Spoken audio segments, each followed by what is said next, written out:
Hello and welcome to The Connection Compass. I am your host, Andrea Louise Evans. To find out more about my work, please visit andrealevans.com. Life is all about transitions, whether it's leveling up your career, shifting your mindset, or stepping into a new phase of life with energy. Join me this week in conversation with Amy Jones, yoga teacher, trainer, podcaster, and coach on her journey from education to supporting solopreneurs. Hi, Amy. Welcome to The Connection Compass. How are you today? I'm good, thank you. Thank you for having me. It's great to chat to you again. We've met through a coaching program. There are a couple of questions I want to ask you about your journey. So you are a yoga teacher and you've also worked in education and training for over 25 years. So I think there was a period, wasn't there, where they overlapped. And Yeah, totally. And how did you navigate that overlap of having two worlds? Oh, I love the way you put that. And yeah, we did meet in a coaching program, but I like to think now we're just part of a witchy tribe. Yeah. Yes. Yeah. Yeah. So that is a great question. I reckon anyone listening who's employed and would like to move to self-employed, this would be useful because I definitely think there's like two schools of thought here. You either like give up the day job and go for it, or you transition. And transitioning is definitely the word for me. So yeah, strangely, I say now because it feels a long time ago, started off life as a secondary school music teacher. I'd gone to music college, realised I wasn't meant to be a professional viola player and moved literally straight into education. So at age 21, I was teaching teenagers and I did that for 12 years. And probably about 8 years in, I think maybe this is me looking back. This is me. I have a 10-year itches. I had an itch to do something else. And I want to just state now, it wasn't that I didn't like teaching. I actually really love and still to this day love teenagers and then miss being part of them. But I was definitely feeling like I was, being called to do something else. I obviously was thinking of having children, although that wasn't necessarily, definite part of the plan.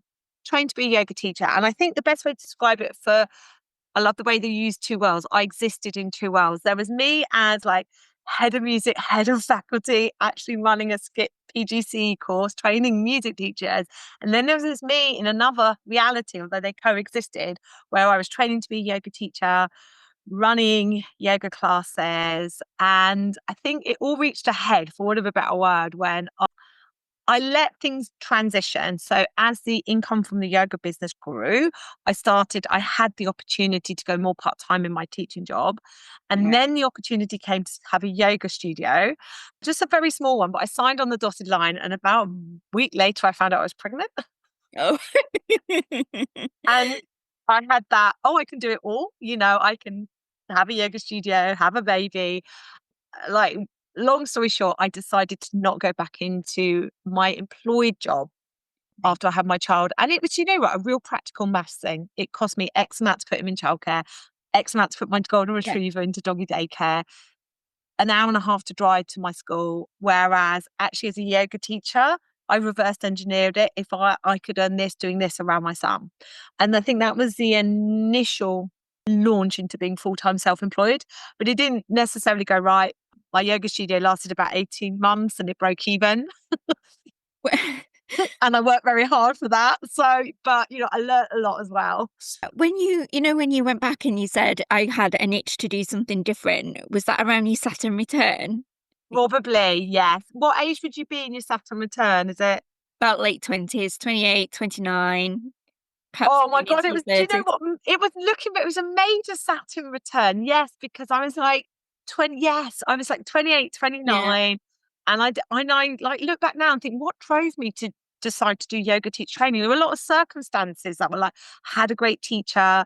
She was offering yoga teacher training. It was back in the day, this doesn't exist anymore, when my yoga teacher training was 3 years old, 3 years long, 3 years, like Wow. British Wheel of Yoga, 3 years. But I could teach within that. So I started training in 2008 to be a yoga teacher. I started teaching in 2009. Yeah, I was 28, 29. Yeah. My Saturn return was I started getting anxiety around 28, 27, 28. And then I sold my house, gave up my job and went traveling like in my early 30s. But it all started around then. Yeah. we'd moved to Cornwall. Like, we were living in Bristol. Hmm. I originally started teaching in Bristol, but we moved to Cornwall because we love surfing and going by the sea. And I think Cornish winters, I'm not complaining, but they can be quite long and hard. And I definitely remember thinking, I want to go surfing during the day, aside from motherhood, like I want to be able to have flexible working hours. So, there's that, I think that calling to be my own boss and work my own hours, definitely. And I suppose we've gone through like that process around the decision making from leaving education and then going to your yoga business. Mm. Did you notice anything really subtle that isn't quite obvious? Because there's Yeah, a I want, whole, yeah, there are fears, isn't there, about what's going to happen. There's a grief process, there's something around identity, and even to the point of acceptance that you've made this change. And then there's a period of surrender and being in the unknown. Is that something that you huge. recognize? I mean, I remember when I told my mum and dad, I felt like that naughty child. So it's your navigating, like if your Yeah. parents have been employed all their life and you're like, I'm going to give up my career. And then so say I was at a play group with my son and someone asked what you did.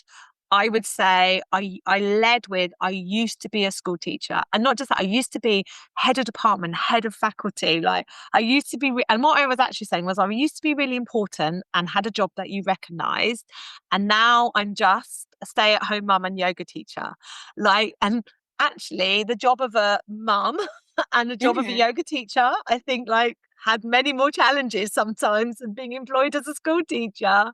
Right. Yeah, I recognize that. I've had a period of transition from one role Mm-hmm. to another world, and I found myself really dismissing, like saying, someone said to me, what do you do now, Angie? And I was like, well, I'm just roguing about.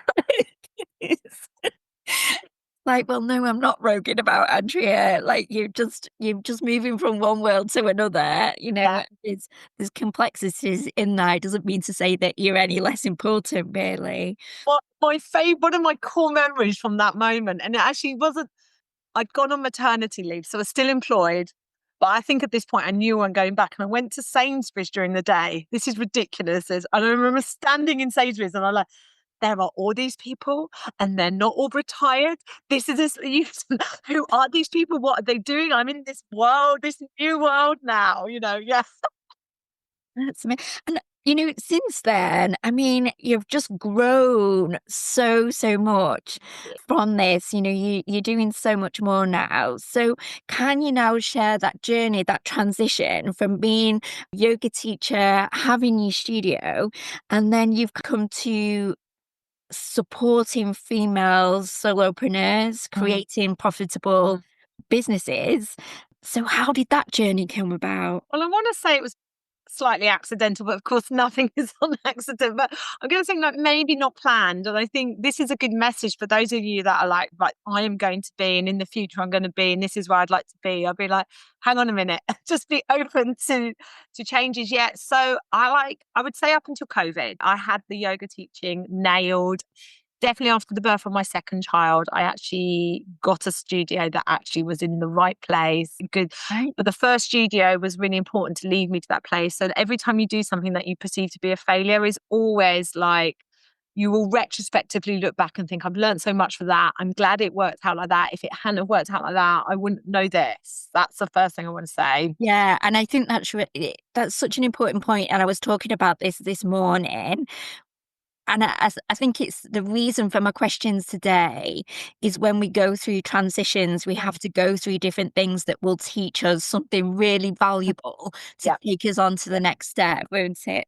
And then if we take it really probably from 2016 to COVID, this is when I was really in my heyday of like coming back into being full-time yoga teacher, nailed it with the yoga studio, started doing yoga teacher training, which was such a logical step from my educational background as well. And really actually I'm going to blow my own trumpet here, doing really well in the training sphere, being a Yeah. good trainer because of my training background, because of my understanding on how to construct a curriculum, how to support people who are training to be a teacher. And I always say teaching is teaching. like it was thriving, but queen of cash is the best way to describe me. I wasn't on Instagram. I refused to take online payment. I had the worst website ever, right? And of course, COVID came, right? And I remember thinking, I won't swear on your podcast, but I was like, I am screwed. Like I literally I'm going to dig it out. There's this picture of all of my kit, my bolsters, my cushions, my blanket, all stacked outside the building where my studio was. And I'm like, right, this is it. And I think I went to the shop to probably buy loo roll. No, I went to the shop and I rang my mum, and like my mum was so supportive. She was like, it's okay. This is before we knew if we were going to, what was happening. She's like, I've got £5,000 in savings, and if we need to, we'll help you. And I don't know what was in me, but it was like, no way. No way am I letting the last, 10 plus years of my life be this when my mum bails me out. COVID is not stealing my yoga business. And I think it needed my mum to offer to bail me out, where I was just came back and I was like, I'm going to learn to do this online stuff. And I want to just say it was like one accident after another, and probably emerged 12 months later with an online business. And pivoted seriously and relatively successfully, given the fact I had no idea what I was doing. So you've gone from no Instagram to having Yeah. an Instagram. I got on Instagram, I got on email marketing, I got on every single bit of training that could tell me how to build. Like, to be honest, I probably got on it all too much. There was one phase in my life where if you wanted to talk about funnels, evergreen sales funnels and countdown clocks, I would have been, let's go. And I've definitely come out the other side of that. But I think I took all my yoga teacher training courses. I was due, this is a good story. I was due to run my pregnancy and postnatal teacher training course in person. And what I did was went into my studio by myself and filmed it as if I was teaching it. And then I sold it. Right. Wow. Yeah. Amazing. And then it's just grown from there. But I think when you're running training, yoga teacher training, and then when people see you pivot in your business, people start to ask you like, oh, what about this on the business? How did you do this? So I very much was like, oh, my income grew. I'm like, my income grew from COVID when I saw so many other yoga teachers, and you saw it a lot. And I want to be just hugely compassionate. It's been hard to go back to teaching in person yoga classes post-COVID. Right. It really has, hasn't it? Yeah, definitely. Yeah, Yeah. it's worked for some and not for others. And it's seriously, the landscape has changed. So it was really hard to see people struggling to make money when I was like, actually, you know what, guys, not just online, I can help you make money. So I started to like support yoga teachers. I realized actually everything I learned really probably from 2020 to 2022, I went on this massive, like, I'm going to learn everything about business. And I realized everything that I was being told, my yoga practice already taught me, that the answers are within me, but it's very much tied into our nervous system. Yeah. And then I started like mentoring yoga teachers in 2022. And then I realized pretty soon in everything I was telling them applied to most women in business. I'm actually I'm going to say, I'm going to time out. I'm starting to move away from gender. We might have to have a conversation for another day. I'm using the term soul-led entrepreneurs, soul-led service-based entrepreneurs, all genders welcome. I want to just clarify that what I was telling these people that were like me didn't just apply to the yoga teachers, but applied to the massage therapist, the Reiki, the life coach. And I was like, in the end, I was like, oh my God, like there's so much more money available for us. So what seemed like that initial survival drive to change things and pivot has become so much deeper, and from the soul, it's soul-led. Absolutely. I mean, I feel like, without going a bit woo-woo here, I feel like COVID was like maybe a massive awakening. I mean, a massive awakening for me to knock me onto the path that I'm meant to be on, which I still have my yoga business. Like Amy Yoga still exists. I'm still doing yoga teacher training, but definitely what calls my heart more than anything right now is helping anyone who's willing to listen to me do what lights them up and make money. Yeah. Whether they're a yoga teacher or not. I mean, that leads us onto your podcast, which is the most amazing podcast that you have. It's called Prosperous Yogini. And honestly, Amy, when you listen to it, you feel like you could sell the globe. tell the world. And it's where do you source that really positive, high energy from?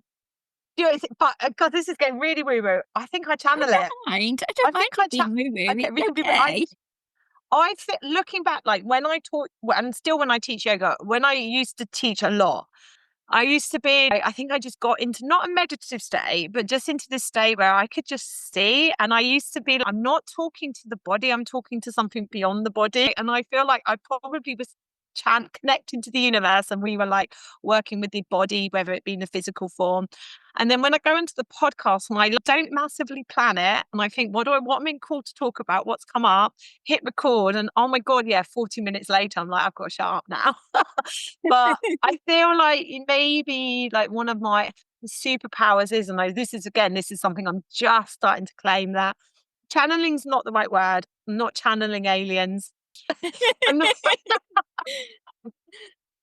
they've not come to me yet. No, I'm not channeling aliens, but I feel like I can tap into guidance and it just comes. My voice, my throat chakra is what's really Right. important to me. And interestingly, like the more I started to do that, the more when I'm working with clients, both one-to-one and in group programs, I'm starting to move into like WhatsApp voice messaging way more because that's where you get me in the flow state. Right. So the podcast, yeah, do you know what? The podcast is a great example of just persistent, consistent action in the direction of your dreams. Like if Wow. you like talking, do a podcast is my advice. Yeah. You don't have to do a podcast, but I started that back in like, oh, when was that? That was 2022. Yeah. And actually, initially, I started it because I was launching a mentorship program for yoga teachers. And the idea is the Prosperous Yogini podcast would feed into that. Well, actually, I've realized that the mentorship program was great, but I'm no longer offering that because my mission is bigger than just yoga teachers. Yeah. And it was too call heavy, and I'm much better at being more flexible and being able to chat into a WhatsApp voice message. But now I do it once a month, and like, it's mind blowing that, downloads keep growing, people keep finding it. It's gone into season 2, slightly unplanned. Now it's a bit more general, but yeah, I love it. It's amazing. It's Thank you. Well, a your great podcast podcast. is amazing too. I love podcasts. It's, I really like doing it, but I don't know if I can. When I do the interviews, I do a little bit of planning, I have some questions.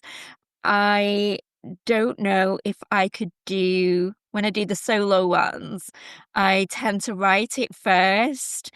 I don't know if I could just do one, but my creative expression is obviously writing Oh yeah, this is it, Andrea. I think we're wonderful examples of how you got to honour you, right? So I will chat shit for Britain, as I say. And when it comes to writing, I'm slightly embarrassed to say I do have an A at A level English, but I'm not sure how. Whereas I come onto your Substack and I'm like, you write so beautifully. And I think it's about honoring what you're good at, not what you're Yeah. told. Oh, you need to start a podcast. I think the examples of our podcast or Substack is what we're actually saying is don't just be on social media. Don't just have the black hole that is the short form content of social media. Have somewhere Yeah. where someone can find you for years to come. Yeah, I think the podcast for me was wanting to bring people's stories out. About the things that you don't always see in someone's journey. That was what I wanted to do with the podcast, and it is working that well. But Yeah, no, and I feel like I remember your first one I listened to, I felt like I knew you, like we'd hung out for a bit, and I was like, I now know more about you. And that's definitely what I find when someone comes who's listened to my podcast for a while and they come to work with me, whether it be yoga teach training or business mentoring, they'll be like, oh, I feel like I really know you. Or someone messages me who can't afford to work with me, but the podcast has made a difference. I love all of those things. what do you think people are struggling with the most out there at the moment in Oh, terms of the solopreneur field? well, I want to say America. I think it's difficult. It's struggling. What are they struggling with the most? I think they're struggling with the most is what nervous system regulation. Right.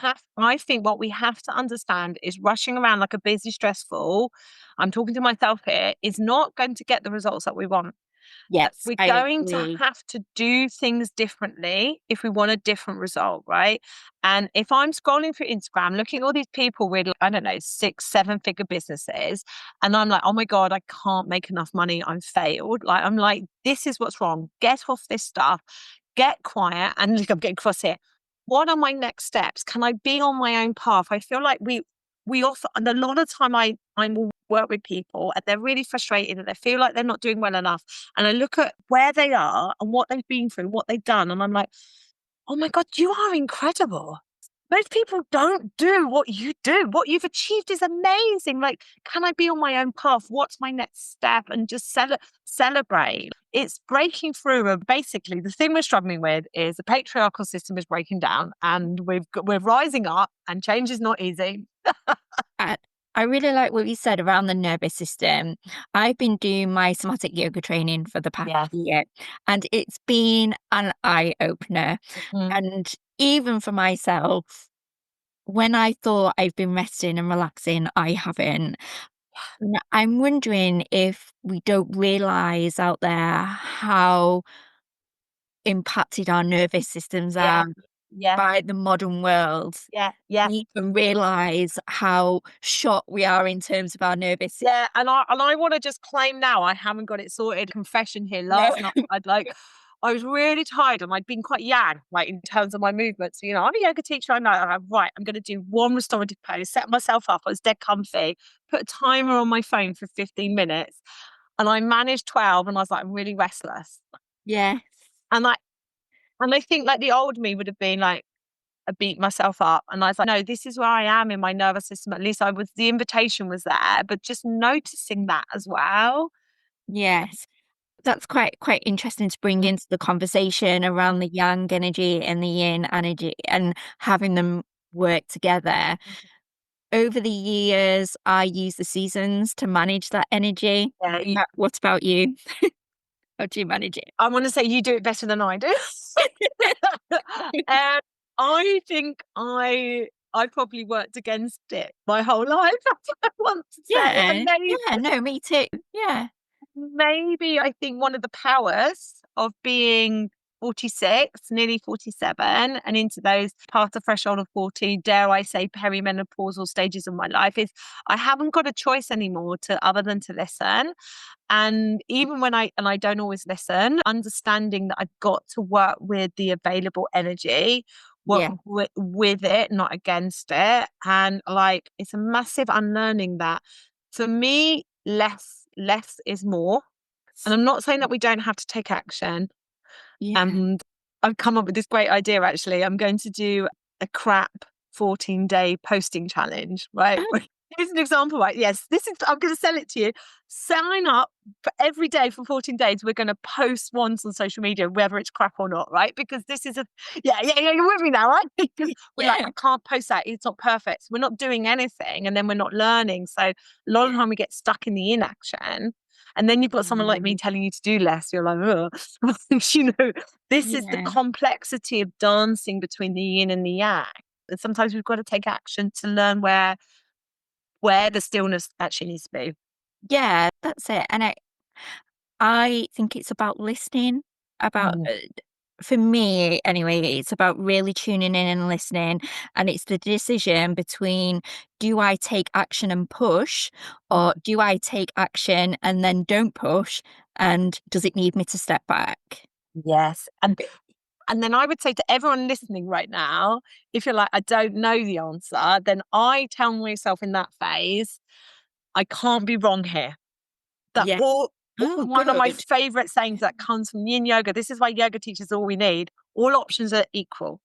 All options are neutral. When you're saying you could do the more advanced version, and like I'll give you an easier version, like dropping that language into here's another option and all options are equal. This Yeah, is that's when I'm good. making a decision and I'm not sure, just think, right, I'm going to learn from whatever the action I take is. All options are equal. Let's go. So, you, in your work, use human design, I do. Yeah. which has always been a bit of a mystery to me, but you do it really well and you're very knowledgeable. Oh, How did you discover it and how do you use it to help your work yeah. and others as well? yeah, I want to just acknowledge I'm not a human design coach or expert. How did I discover it? Well, the universe introduced me to, I was renting a studio space from my human design coach, Paul Finney, who I use now in when I work with someone one-to-one, you'll have a reading and a one-to-one with Finney. And then he does come and do some group stuff in my group programs. And I was introduced to him, and then he introduced me to human design. And I think it's like I describe it like astrology on steroids. Yeah. And I, as a yoga teacher and someone who's studied yoga, I am interested in energy maps. So like it obviously caught my like imagination, because this is like the chakra system expanded, the astrological map Yeah. comes into it, the Chinese traditional medicine map comes into it. So it's really interested in that, but just bringing it, because it's a huge topic, bringing it down to simplified terms, knowing who I'm working with. Are they a generator? Are they a manifesting generator? Are they a projector? Are they a reflector? That matters a lot, because what I realized is before I knew those things, I'm a generator, and I was giving everyone the same advice that me. And when they couldn't take action, I was like, what is wrong with you? And now I understand that we're different. There's energy beings, non-energy beings. There's certain points in the year, certain gates that activate. So it's really helpful. Like I will say, do you know what you are, Andrea?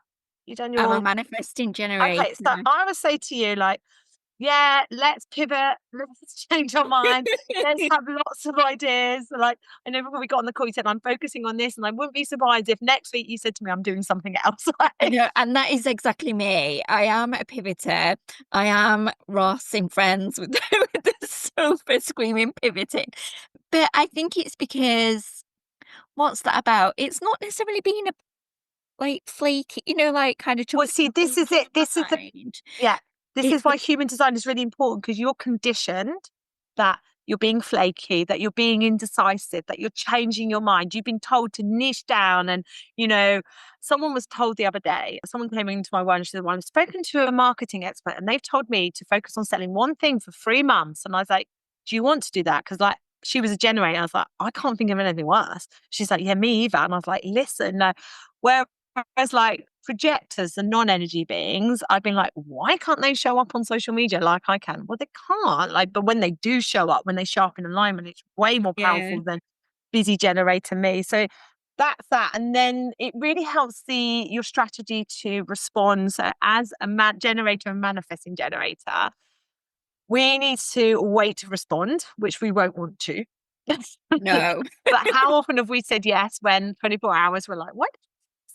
yeah, Yeah. yeah, And then also like noting like when we're out of alignment, we'll feel frustrated, really frustrated. And as we can be conditioned just to crack on anyway. Whereas like now I start to like allow myself to be a generator and have lots of ideas and lots of energy when I'm lit up. I better at giving myself time to wait to respond rather than saying hell yes to everything because I'm excited in the moment. And I know that when I find a projector, they're like the yin to the yang. They guide me. So I've got a few projector buddies, I call them, that work with me on my business, but also like put up with me having like, can you answer this question for me? So that's for me for human design. I think if you're a business coach or a life coach or you work, really think like just having a human design coach with you to support you, or just at the very least knowing someone's energy type and yeah. their authority and strategy to respond is really important. Otherwise, you could be giving them the wrong advice. And I was definitely giving them wrong advice before I understood the basics of human design. Yeah, no, it's really interesting.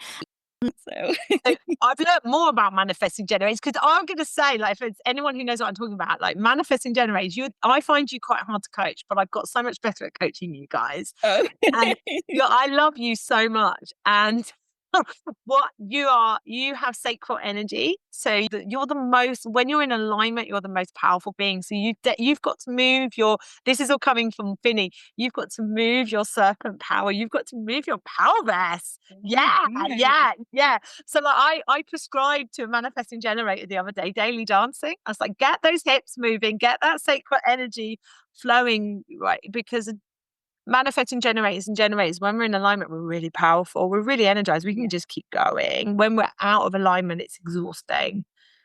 That's really interesting. Yeah. So do you Mm. think you'll do more with your human design? Do you think you'll I, go well, I further just with at the it? moment, I don't have a desire myself to train more into it. Although I think I looked into it. It's a collaboration of having like Finney come in and he sees things differently to me. So if Right. I think it's like it can be lonely, can't it, working by yourself, solo, soul-led entrepreneur. So having collaborative relationships, and he's a projector, so he's absolutely rubbish at like promoting himself and selling himself and like, so he loves it. I'm like, oh, will you do this and I'll pay you this. The invitation, it works for yeah. So I don't plan to do any more personal training myself. I feel like I'm very much on a journey of learning about it, but I absolutely Finney's in for as long as he can take it. And what are you working on at the moment? What's happening for you Good in your question. work? So the mentoring business by Amy Jones mentor business, it's relative although I've been me for a long time and self-employed for a long time, it's relatively new. And I feel like 2025 is like a test and see year, a transition year, which Yeah. astrologically is dead on point. It's a So big I'm year. testing what is working and letting go of what isn't working. So I love working one to one with people, but I do respond really well to the group energy. So what I did was I called it a mastermind, but I didn't want to call it a mastermind because I was like, oh, like all the like, or it can put people off that term as well. But I've decided I was going to bring all my one-to-ones together in a group cohort in January. That has been going so well. And I want to keep doing that. So it's just figuring out how that becomes not just a 5-month program that I originally intended, but something that can repeat. And then I have discovered accidentally after going down the route of launching this bigger online course and then actually spending quite a bit of money on like sales page, Facebook ads, and all of that stuff. And then going, this isn't right. Oh, Out of that, it's yet another repeated pattern of out of this isn't right. I just came up with this idea of doing like online course, but keep it short, 28 days, 21 days, pre-recorded modules with WhatsApp, you know, support at certain points. And I just done a 21-day course. I'm now just doing another 28-day course. And I feel like I love these and like, can I rinse and repeat them? So what I think I'm trying to say is what am I doing at the moment? I'm trying to come up with my key signature offers. But I know I'm a generator, so I need to have room for new ideas to come. This is a great bit of advice for generators and yeah. manifesting generators. So this is for you, Andrea. Like we have like a foundation of what it is we do. Yeah. Yeah. But we also have space to call in the new. Otherwise we'd get frustrated. Like Yeah. so Yeah. it's refining my your purpose mastermind. So it becomes something that I have this feeling that I've arrived. Like the next few years is I'm going to be steady and just refining my offer. So then I actually can get a dear mutual friend of ours to actually build a decent website and stuff like that, rather than me Yeah. saying, I'm not quite sure at the moment. Can we just capture your thoughts on those when we do go down those paths where we Mhm, get an inkling, we want to do something, mhm, spend the money, and then it just doesn't feel right. It mhm. can be a little bit jarring, but Oh, we don't, but until we try it, we don't know. But yeah. there's learning in there as well, isn't it? Mhm, mhm. Yeah, if you don't go, you don't know. I think maybe, what's difficult is probably like the echo effect of that, because obviously, so the story is I'm going to have a new signature online program, Energy, Mindset, Money, and More. I ran it in the autumn. It was really good. It was really Yeah. bloody good. And I was like, I'm going to do it again. I'm like, it was a bit of a hard sell. I won't lie in the autumn. And then I went to run it again and I was like, this isn't just a hard sell. This is me shouting into the void. And like, that's so hard I don't want to do it. I don't want to do it. So now I'm probably in that place where I was like, actually, I don't want to spend out on anything. I just so, it's difficult. The echo effect. It's a dance, isn't it? Yeah, it is. It is. But if you don't try, you don't know and you don't learn. Yeah, It's yeah. And what you get wrong always leads you to your biggest successes. yeah. Absolutely. But I think maybe the answer has been I don't want to do big launches. And that's really hard because I'd like, if I go back to 2020, 2021, 2022, I was like, make me launch queen, you know? And I'm like, actually, Yeah. I don't want this big launch, this intense period where like, you know, sending out loads of email, you know, follow all of this stuff that actually doesn't energize me, it de-energizes me. Yeah. So with the mastermind, because it's such a longer open cart period and I can have these more freer conversations, it just feels right. So I think like the model that's emerging in my new business is basically I have some much lower price options. And then the one-to-one stuff is quite expensive. And I hadn't planned for that. I just didn't plan for that, but that's what's emerged and it feels good. Can we go back to just being woo woo just a little bit Yeah, let's do it. more? Let's do it. Love the So, woo woo. so do you think that desire not to have the big launches, not to push, is something to do with the breaking down of the patriarchy and balancing a better way, the balancing of the yang and the yin in our work? Mm. Yeah, yes. And I think like when we like the online world and online courses and big launches existed before 2020, so it just wasn't Yeah, on our radar. And then the heydays of this 2020, 2021, 2022, and those people that were already in the space, like it really worked out for them. And I think, yeah, and mm, it's a dissonance for me. And if I go really woo woo, I'm like, actually, I don't need to push people to buy. I need to initiate it's like I need to initiate conversations, yeah, human to human. And I think as we're in a launch situation, you know, countdown clock. And this isn't criticizing anyone that does this. It's just I've been there and done it. Countdown clock, you know, bonus this, bonus that, discount offer. And I actually feel a bit PTSD from it all, from doing it in my own business yeah, myself, and then perhaps, you know, signing up for something and then being involved in it, you know. I'm like, it still has a place and it still really works for some people. And it, you know, human beings do need a bit of a nudge, stroke, shove in the right direction. But yeah, I definitely, it's too much for me. And maybe yeah. it is patriarchal system breaking down, or maybe it's just like, I feel like our nervous systems are fried. Yes, they are, absolutely. I don't really like calling it woo woo, to be honest. It's just No.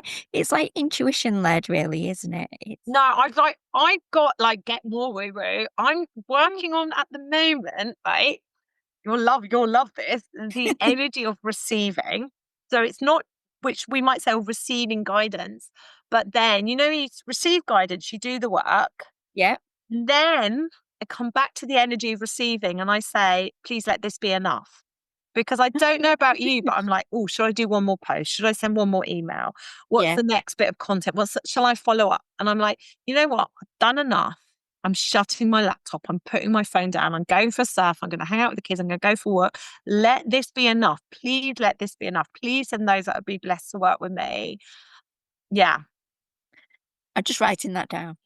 I like, you know what? I'm like, even if like it doesn't quite work out, even if it doesn't hurt to just put it out there. And weirdly, like, and the more I put it out, the more I'm like, I get this inquiry, like, oh, perfect. And like, you know what I mean? It's like, it's hard. It's hard because it's like, was this going to happen anyway? Or was I blocking it? I don't know. That's I think it amazing. doesn't have to be as hard as we feel it should be, but Yes. being self-employed is hard. Yeah. So, Okay. mm, And so, Amy, it's been a joy talking to mm, you. ways. Where can people find your work? And we'll pop it in Okay, the so notes. I'll start with the yoga teacher hat, amyyoga.com if you're interested in training. And I'm going to say particularly yin and restorative yoga. That's my vibe. Largely online self-paced study courses, but you can find me in Cornwall, sometimes in person, for what I call like a retreat meets training vibe. And then if you're like the business mentoring side of things, head over to amyjonesmentor.com. Yeah. My website will get better. Oh, it's an amazing website, Amy.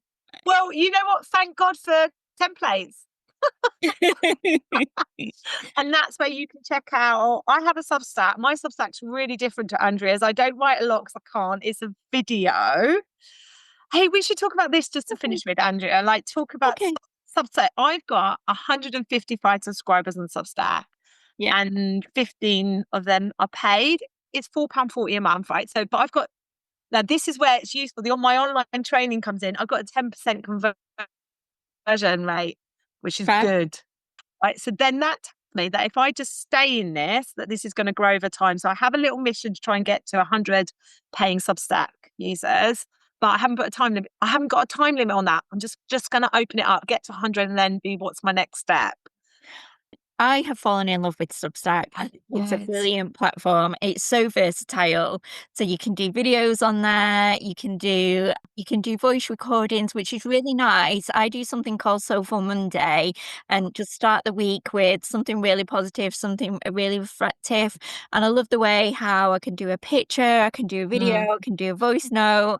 It's just an amazing site to do. And obviously with TikTok wobbles in America, a lot of creators have come over there to the platform. I saw a yoga teacher who's using it for her online membership. Oh, really? I spoke to a breathwork coach the other week about she was going to use it as her like paid membership. I just think if you're like, oh God, email marketing, I've got to get a website, got to get an online course platform. I'm like, hang on a minute, guys, you could head over to Substack and be in it for the long game. Yeah, I've just opened a small membership around the seasons, the seasonal work and growing goals through that, and I'm really enjoying it. Is that paid? Yes. Good Yeah. girl. It's at £5 a month. Yeah, I mean, mine's £4.40 a month. Like, I think the bit, like, so when I joined Substack sends you recommendations. You're going to know what's coming. And Substack sent me Lenny, not Lana. Like, I don't know who Lenny is, but Lenny makes £1 million a year on Substack. You know what? You could easily go, well, that's not possible for me. And you know what? I was like, if Lenny can do it, then I'm going to do it. But yeah, I love it. And it's just a brilliant way of monetizing our podcasts, our blogs. And we deserve to be paid for this wonderful stuff we're putting out. I feel you can really show yourself on there and the scope of your work that you do. I think we'll end with just one more question. Yeah, go for it. What are your 3 pieces of advice for solopreneurs at this moment? Tough 3. Okay. Be on your own path. Yeah. Be in your own lane. Yeah. And you can't miss what is meant for you. That's amazing, Amy. Thank you so much. And can I just add, the greatest resistance that we've got right now is to continue to believe in a better world and that more money in our hands is a good thing. So let's go and make some. That's our resistance right now. Resistance is not futile. Oh, Amy, it's been lovely speaking to you. Oh, It pleasure. really Thank you so much for having me. Thank you for coming. Another great conversation on the Connection Compass. I do love Amy's high energy and commitment to what she does. To find out more about her work, please visit the show notes, and do make sure you check out her podcast too, The Prosperous Yogini.